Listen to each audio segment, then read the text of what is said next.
How we all doing tonight? Everyone doing good? Anybody take an Uber to get here? You know, to this YouTube video? Hopefully not. I'm not sure how that would be possible, really, if you take an Uber here. I'm not really an Uber guy myself. I don't like the fact that they can rate you, you know, give you a bad rating as a rider.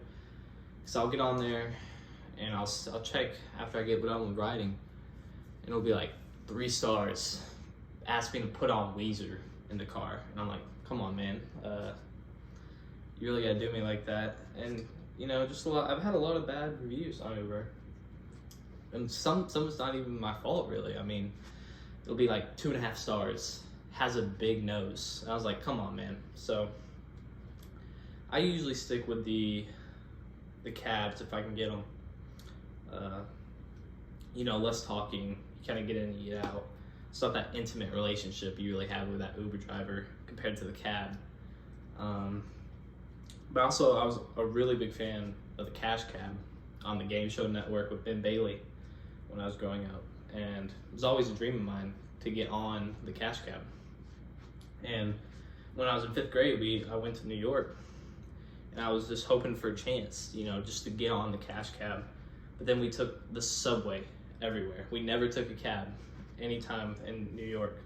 And I was kind of bummed, you know. It was a little bit of a dream crusher. But I mean, I just wanted the chance. You know, I knew it probably wasn't gonna happen, but just taking the subway everywhere, you know, I didn't, you know, it was a bit of a dream crusher. I'm getting sad about it right now. Cause I always loved the show. I think it's a real great concept.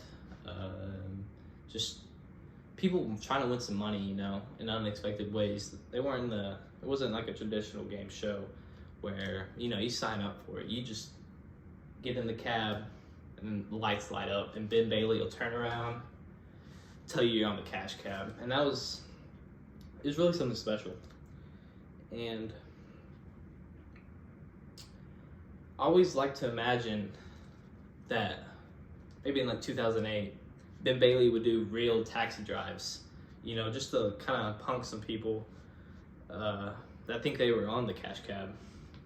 So they open the door, maybe it's 2008, you know, money's tight, and the contestant gets in the car. He's like, he's pretty sure it's the Cash Cab, and eventually works with courage to ask the driver if this is the Cash Cab. And Ben Bailey has to turn around and go,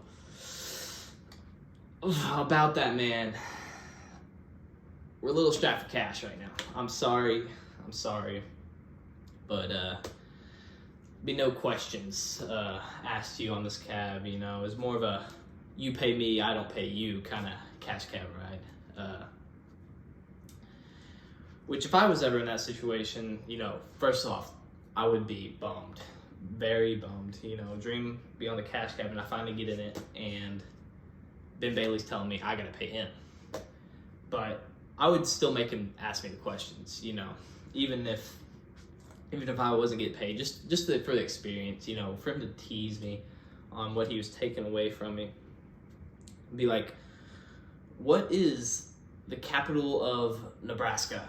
And I'd buzz in Lincoln, and he did this thing. I don't know how many of y'all watched the Cash Cab, but he'd pause and be that, and that is correct. And you know, Ben Bailey, generational talent. Love the man. Man, I'm just thinking about Ben Bailey. No, but there are a lot of game show hosts that are like that, you know, just seem to have some kind of just generational talent, really. You know, they do that game show the best that they could, like no one could do it. No one could replace that.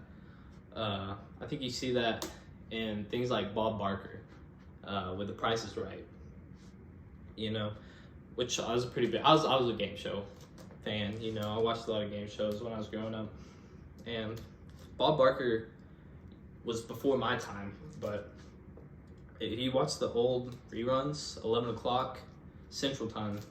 That's when Price is Right was on.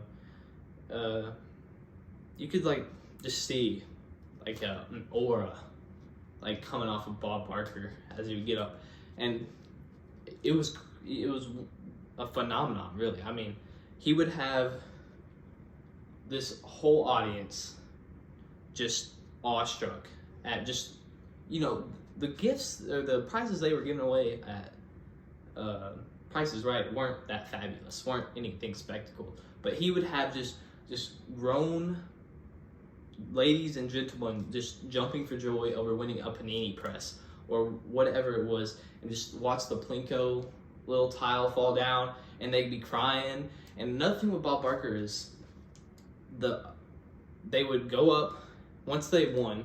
I don't know, I'm sure most of y'all know how Price is Right works, but there's 4 contestants and they have to guess the price, can't go over, has to be under, Price is Right rules. And once that person wins, they get the closest to the amount of the prize. They go up, and then they play a little mini game. But something about Bob Barker just made everybody want to kiss him on the cheek. And, you know, me, I'm like, what's going on here? You know, like it was like a rite of passage of the Price is Right contestants. It was you immediately after you win, just a beeline to Bob Barker and kiss him on the cheek, you know. Everybody did it. I mean, people's wives would go up there and do it, and then the husband would go up there and do it. It was crazy. It's like, I didn't know this was airing in the 80s, you know. And I always wonder what it'd be like to be on a game show like The Price is Right, because, I mean, I'm clearly never going to be able to get on it. I did actually have a teacher's son was on The Price is Right and won something, and it was a kitchen set, which as a 5th grader, I was like, that's a little lame to win as a prize. And now as a 20-year-old, I still think that's a little lame, but I'm kidding though.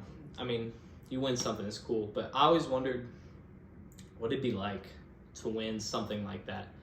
I think the closest thing we can get to being a contestant on Price is Right is probably gambling, you know? Like, that's really the poor man's Price is Right, is scratch-offs, and, you know, not even scratch-offs, but sports betting, any kind of betting like that. But I think it's a little sad that that's the closest we can get, because it kind of seems a little impure, kind of, compared to a TV game show. And which is weird, because I think, I don't know, gambling gets this stigma maybe of being like the most, I don't know if innocent is the right word, but like the most innocent addictions, you know? Like, no one's gonna tell you, oh, yeah, if you smoke 1 cigarette, no big deal kind of thing, you know? And if kids, if you're watching this, if anyone was telling you that, run from that person. That is not something not a person you want to be involved with. You know, gotta make sure we stay child friendly on this YouTube channel. But I think it gets a little bit of the gambling. I think it gets a little bit of like the innocent, you know, like even like games nowadays, they'll have like forms of gambling. I don't really think, you know, that's real appropriate. And especially like I don't know if you've seen those gambling streams, but like celebrities will live stream their, not even celebrities, some people have made their whole career off of streaming gambling websites. And kids are watching this, you know, because it's not really, you know, inappropriate really.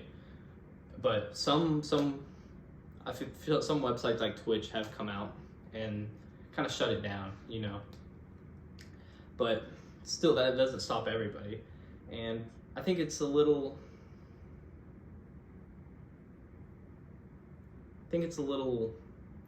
disingenuous, you know, to stream to these kids about gambling.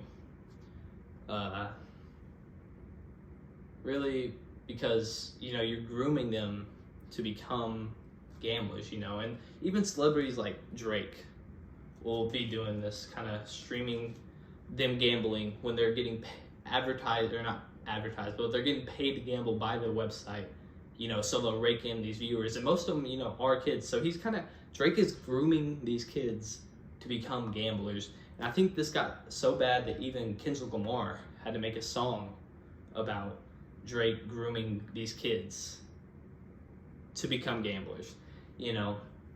And I think people like Millie Bobby Brown were kind of, I'm not real involved in the rap beef, but I think there's a lot of combination of stuff like that. And I don't know, I think it's really sad that Drake is grooming these kids to become gamblers. And I don't know how to fix that, really, you know. But I mean, even gambling is an issue for everyone, really, you know, all ages. Like, even like, I don't know if y'all heard about this story, but there was Shohei Ohtani, which, if you don't know who that is, he's Babe Ruth if he was Japanese and athletic, and the Los Angeles Dodgers were paying him $90 million to play baseball for them. His translator was stealing money from him that he got from that deal to make sports bets. And it was a real big issue because people were worried that maybe Ohtani was forcing his translator to act as a bookie for him. But I think what happened was they found out that he was stealing. And I saw an article, and the first line read that he had won $3 million off of this gambling, and which, you know, illegal. He's doing this illegally. But I was like, you win $3 million. I mean, you're doing pretty good for yourself. But then the second line was he also lost $5 million. And in my mind, you're kind of missing a point, you know? It's kind of like saying that I'm undefeated against Mike Tyson. You know, it's true, but it's missing a point. He didn't win $3 million and then lose $5 million. He lost $2 million, you know? And if I got into a ring with Mike Tyson, he would kill me, you know? So you're kind of missing the point with $3 million won, $5 million lost. You lost $2 million. And I think at the end of the day, gambling should be stopped.